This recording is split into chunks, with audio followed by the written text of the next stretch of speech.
आप सभी भाई बहनों का आध्यात्मिक ज्ञानात्मक चैनल की संध्या बेला ज्ञान कक्षा में एक बार फिर स्वागत है। आज की चर्चा का विषय है अपना उत्तरदायित्व समझे। देखिए कितने ही साधारण शब्द हैं और ये सभी शब्द अपने आप में ही एक ज्ञान का बोध करवाते हैं, एक शिक्षा देते हैं कि हम सभी भाई बहन अपने मिले हुए जीवन में अपने अपने जिम्मेदारियों को समझें, अपने अपने उत्तरदायित्व को एक सफलतापूर्वक निभाएं। देखिए जब हम अपनी जिम्मेदारियों को समझते हैं, समझते कब हैं? जब हम सत्वगुण में रहते हैं, सत्वगुण का संग करते हैं, ज्ञान में स्थिति में रहते हैं। और जब आपकी हमारी बुद्धि ही देखिए धुंधली होती है, अज्ञानतापूर्वक स्थितियां बनती है, थोड़ा बहुत भ्रम की स्थितियां बनने लगती है, अंधविश्वासों में हम अपना जीवन बिताने लगते हैं और थोड़ी थोड़ी अज्ञानता की स्थितियां भी आने लगती हैं। अक्सर राशि मनुष्य देखिए अन्य लोगों से प्रभावित होता है, अपने आप पर उसको कोई विशेष आत्मविश्वास नहीं होता। ये सभी स्थितियां तामसी मनुष्यों की ही नहीं, ये स्थितियां देखिए राजसी मनुष्यों की भी फिर सहज ही बनती जाती जब मनुष्य अपने उत्तरदायित्व को समझता ही नहीं है। देखिए उत्तरदायित्व अपने आप में ही अपने अर्थ समझाता है कि आपकी हमारी एक जवाबदेही है। जवाबदेही का अभिप्राय क्या है कि हम सभी भाई बहन देखिए एक कर्म जोनी में है। कर्म फल सिद्धांत हम सभी मनुष्यों पे लागू होता है। देखिए मनुष्य से जो नीचे की जोनियां हैं 80 लाख में देखिए 30 लाख तरह के पशु हैं।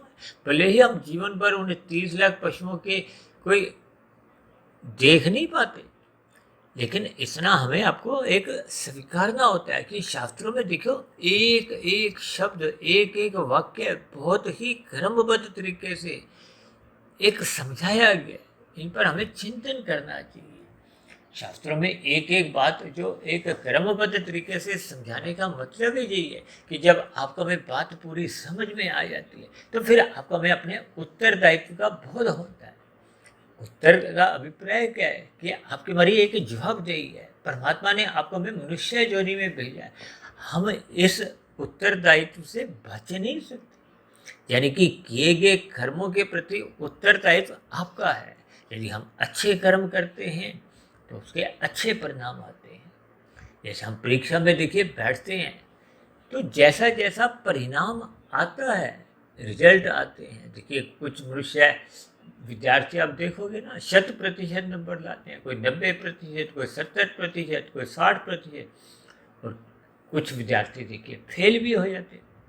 आजकल तो देखिए जो मनुष्य 90% से कम अंक लाते हैं वो एक मध्यम श्रेणी के माने जाते हैं, और जो 60% से भी कम लाते हैं उनको लगभग देखिए एक साधारण दृष्टिकोण से एक साधारण फेल की दृष्टि से भी आप मान सकते हैं।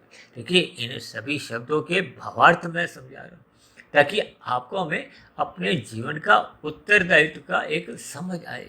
समझ आने का अभिप्राय कि हम अपने कर्तव्य कर्मों को निभाएं, क्योंकि आपके हमारे कर्तव्य कर्मों को निभाने से ही जो अन्य मनुष्यों के जो अधिकार हैं उनका एक पालन हो पाता है।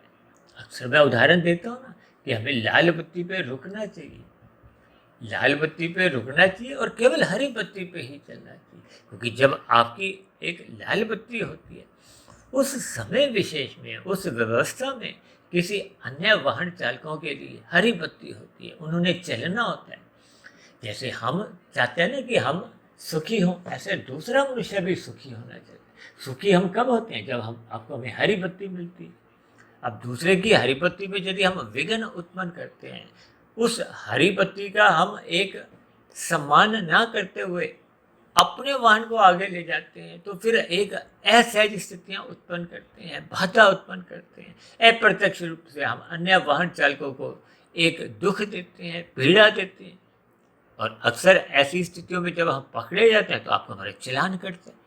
और यदि आपका हमारा चालान नहीं भी कटता तो देखिए परमात्मा की एक व्यवस्था में, क्योंकि हम प्रतिदिन जो सुबह शाम जो वीडियो तैयार करते हैं, इनको प्रसारित करते हैं, इनमें देखिए शास्त्रों की सैद्धांतिक बातों को लेकर ही हम चर्चा करते हैं और बार बार इस बात को जोर देकर कहते हैं कि प्रकृति की कैमरे की निगरानी में ही आपका हमारा जीवन का एक एक क्षण बीतता है।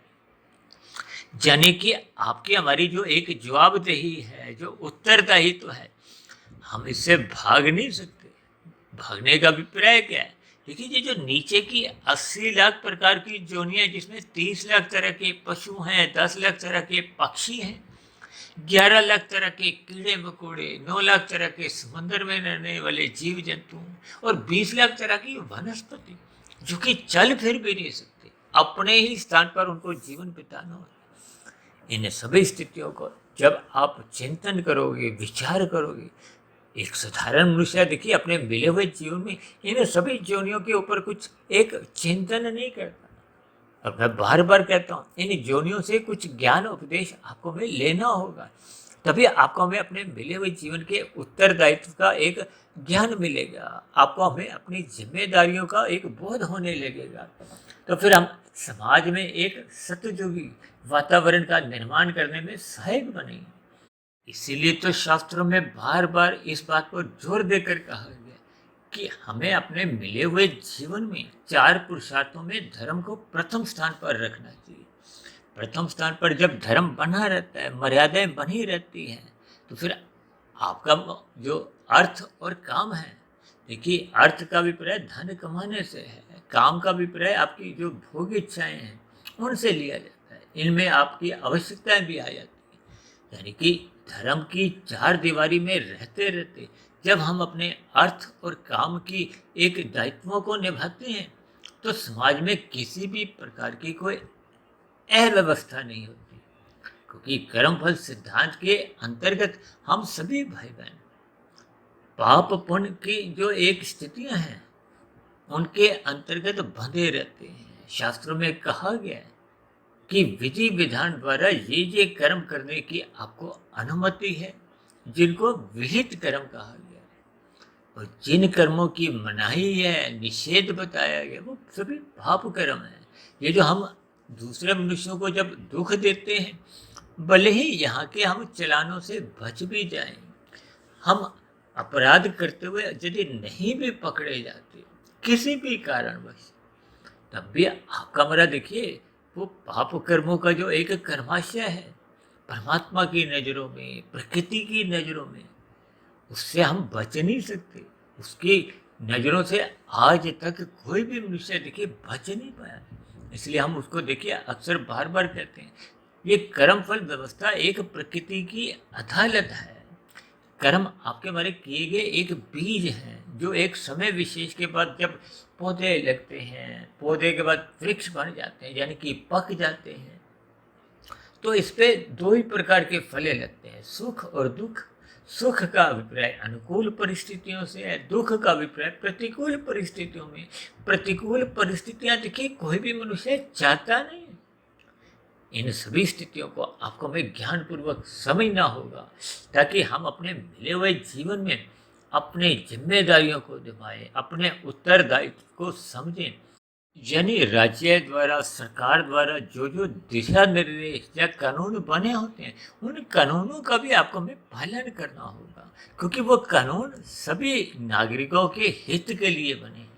इसी तरह प्रकृति के भी जो नियम हैं, ये जो प्रकृति के जो 3 गुण हैं, इन गुणों की स्थितियां भी देखिए बहुत ही क्रमबद्ध तरीके से अनादिकाल से चलती आ रही है। मनुष्य इन 3 गुणों का जैसा जैसा संग करता है, क्योंकि इन 3 गुणों के अलग अलग लक्षण हैं। इन लक्षणों को हम जैसे ही भली भांति ज्ञानपूर्वक समझते, अक्सर मनुष्य देखिए इन गुणों का रट्टा लगा लेता है। इस समय विशेष में ये गुण चल रहे हैं, लेकिन उन गुणों के प्रति जो एक विशेष जानकारी है वो मनुष्य को हो नहीं पाती। अक्सर हम बार बार कहते हैं कि एक साधारण मनुष्य स्वभाव से देखिए रजोगुणी है। रजोगुणी का अभिप्राय उसको संसारी आकर्षण अच्छे लगते हैं, उसको विषय भोगों के प्रति एक विशेष झुकाव कहो, रुझान कहो, वो बना रहता है। इसलिए तो शास्त्रों में कहा है कि धर्म को प्रथम स्थान पे रखो। ये धर्म एक ब्रेक है, ये सतोगुण एक ब्रेक है, लगाम कहो, ब्रेक कहो। भगवान श्री कृष्ण जी ने तो गीता में ही अर्जुन के रथ के जो 5 घोड़े दिखाए हैं, उनको 5 भोग्य विषयों से इसीलिए जोड़ा है। ये 5 घोड़े के हैं, गंध, रस, रूप, स्पर्श और शब्द। और आपका हमारा स्थूल शरीर में देखिए 5 तत्वों का, पृथ्वी, जल, अग्नि, वायु, आकाश का बना है। अक्सर जब किसी की मृत्यु होती है तो हम ऐसे शब्द बोलते हैं कि 5 तत्वों का बना था, 5 तत्वों में ही लीन हो गया। इन सभी स्थितियों का अभिप्राय क्या है कि स्थूल शरीर का विषय भोगों के प्रति एक सहज झुकाव कहो, आकर्षण कहो, ये बना रहता है। ये इंद्रिय दोष है, इसको शास्त्रों ने भी माना है। लेकिन इन सभी स्थितियों को आपको में एक मर्यादा में रखना होता है। और मर्यादा में रखने के लिए देखिए, भगवान श्री कृष्ण जी ने गीता में जो अर्जुन के रथ के जो 5 घोड़े दिखाए हैं, उनको 5 भोग्य विषयों से जोड़ा है।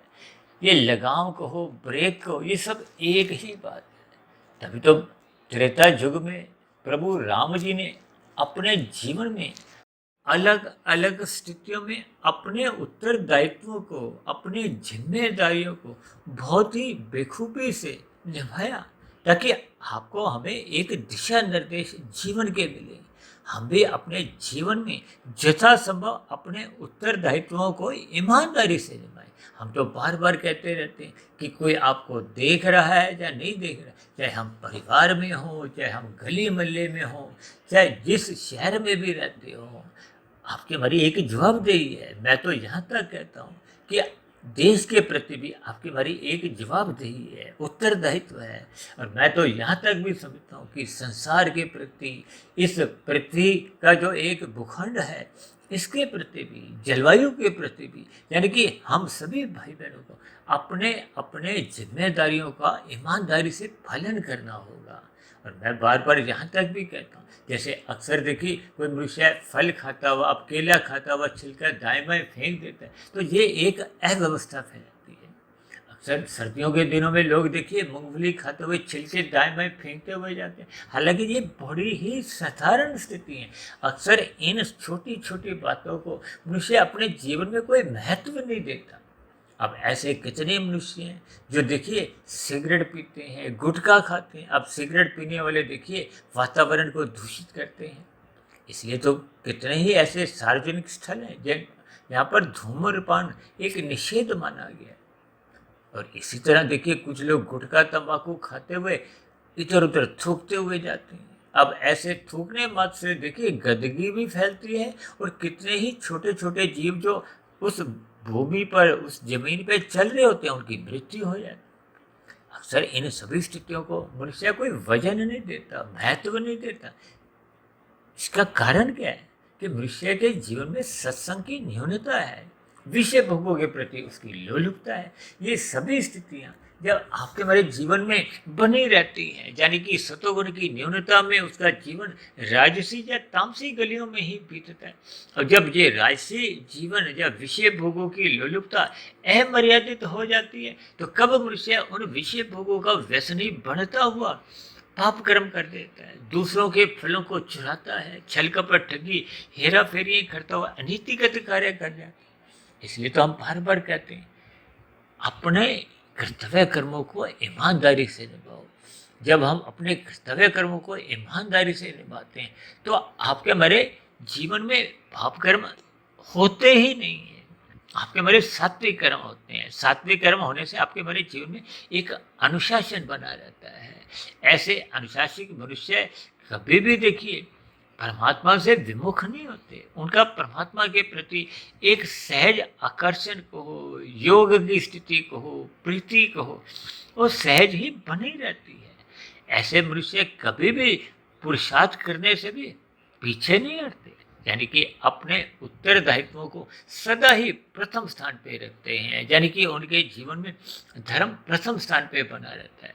ये धर्म प्रथम स्थान पे बने रहने के लिए ही शास्त्रों में बार बार कहा गया है सत्संग करो, सत्संग करो। और हम तो प्रतिदिन वीडियो में बार बार कहते रहते हैं रात को जल्दी सो जाना चाहिए, सुबह ब्रह्म मुहूर्त में उठ जाना चाहिए, क्योंकि सत्वगुण का संग करना एक सत्संग की स्थिति है जिसको पढ़ने से, सुनने से किसी भी स्थिति में किया जा सकता है।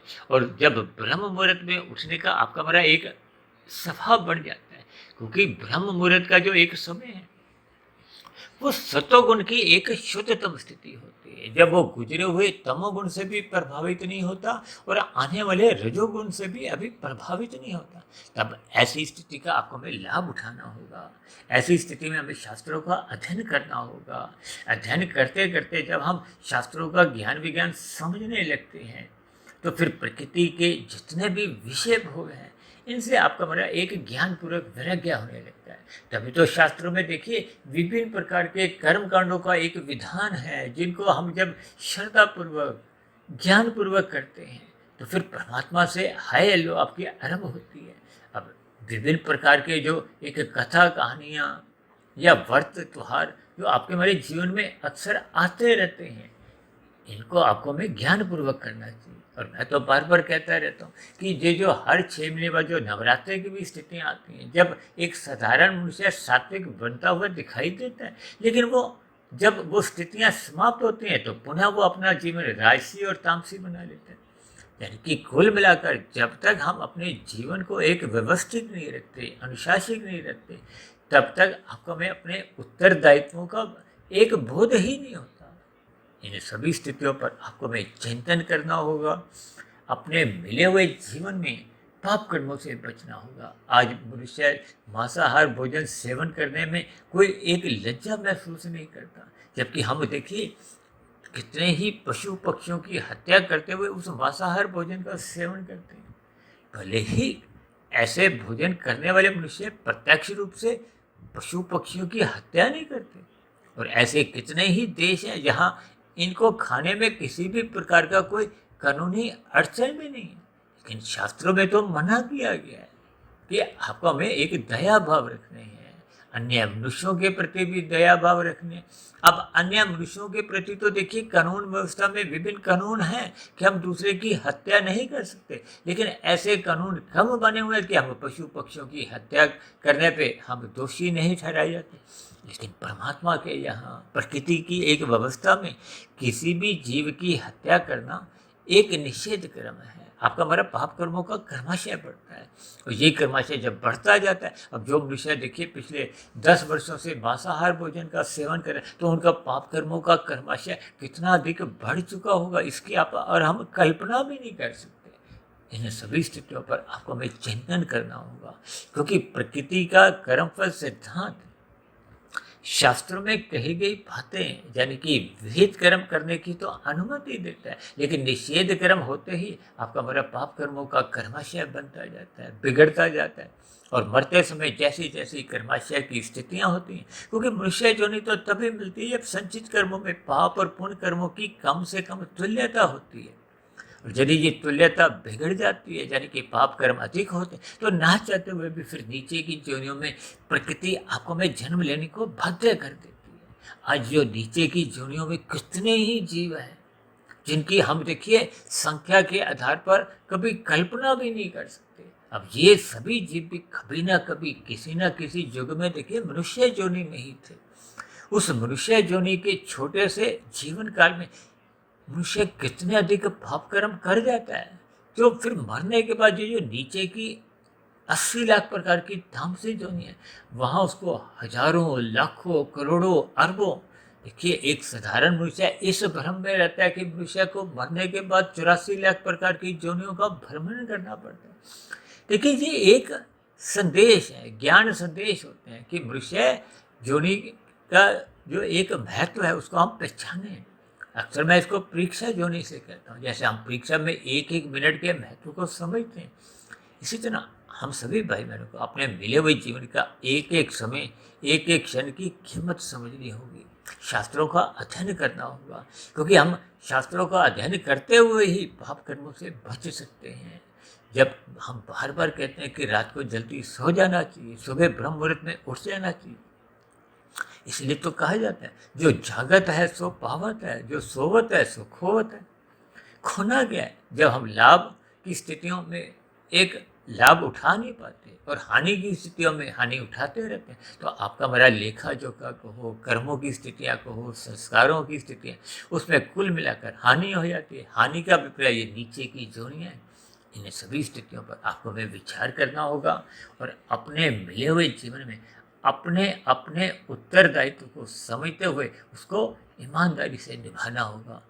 तो ऐसी सभी शुभ स्थितियाँ आप सभी भाई बहनों के जीवन में भी बनने लगे, इसके लिए मेरी आप सभी भाई बहनों को बहुत बहुत शुभकामनाएं। अब चर्चा विशेष को यहीं विश्राम देते हैं, कल सुबह फिर मिलते हैं ब्रह्म मुहूर्त ज्ञान उपदेश कक्षा में। तब तक आप अपने आध्यात्मिक में सुधीर भाटिया फकीर को इजाज़त दें। आप सभी भाई बहनों को बहुत बहुत शुभ रात्रि और सुबह ब्रह्म मुहूर्त में उठने के लिए मेरी ओर से बहुत बहुत शुभकामनाएं। चर्चा संबंधित आपके मन में यदि कोई प्रश्न उठ रहा हो, कोई मेरी कही गई बातों पर आपत्ति हो, तो नीचे दिए गए कमेंट्स बॉक्स पर आपके प्रश्नों का, सुझावों का और शिकायतों का सदा ही स्वागत है। चर्चा विशेष को ध्यानपूर्वक सुनने के लिए आप सभी भाई बहनों का भी बहुत बहुत धन्यवाद।